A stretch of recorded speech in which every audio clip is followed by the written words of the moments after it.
ఈ బడ్జెట్ సమావేశాలలో ఆ చర్చకు మేము మొదలు పెడదాం అనుకున్నాం. ఎప్పుడైతే గోదావరి జలాల మీద నిర్మించాలనుకున్న కాళేశ్వరం ప్రాజెక్టు రీడిజైనింగ్ పేరు మీద చంద్రశేఖరరావు కొల్లగొట్టిన వేల కోట్ల రూపాయల మీద చర్చకు శాసనసభలో తెరలేపాలనుకున్నామో చంద్రశేఖరరావు గారికి పూర్తిగా అర్థమైపోయింది.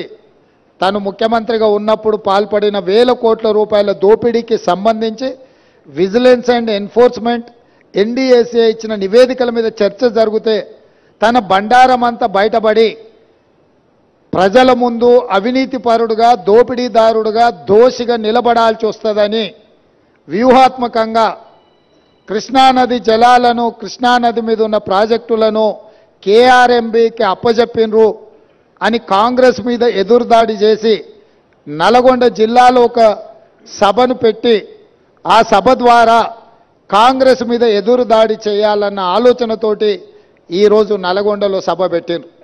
ఇవాళ నల్గొండ సభలో వారు ఎంత శుద్ధపూసలాక మాట్లాడుతుండే అంటే ఇక సత్యహరిశ్చంద్రుడే ఇంకో అవతారం ఎత్తి చంద్రశేఖరరావు రూపంలో జన్మెత్తిండు. ఈ సత్యహరిశ్చంద్రుడి శీలాన్ని మీరు శంకిస్తారా?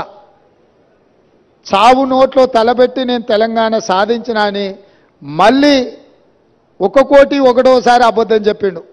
ఇప్పటి వరకు 1 కోటి సార్లు చెప్పిండు అబద్ధం, సావు నోట్లో తలబెట్టి తెలంగాణ తెచ్చినా అని. ఎన్నిసార్లు బిచ్చమెత్తుకుంటావా సావు నోట్లో తలబెట్టినా అని? 2 సార్లు ముఖ్యమంత్రి పదవి ఇచ్చారు. 10 సంవత్సరాలు ఈ రాష్ట్రాన్ని పట్టి పీడించినావు, దోసుకున్నావు.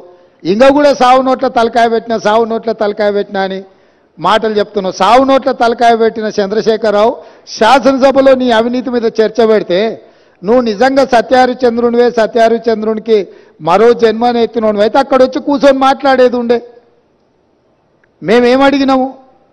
అయ్యా కృష్ణానది జలాల మీద శాసనసభలో ఏకగ్రీవ తీర్మానం చేసి కేంద్ర ప్రభుత్వం ప్రాజెక్టుల స్వాధీనానికి చేస్తున్న ప్రయత్నాన్ని అందరము తీర్మానం పాస్ చేసి కేంద్ర ప్రభుత్వ విధానాలను వ్యతిరేకిద్దాం రమ్మని మేము అడిగినాం. మీరు రాలేదు.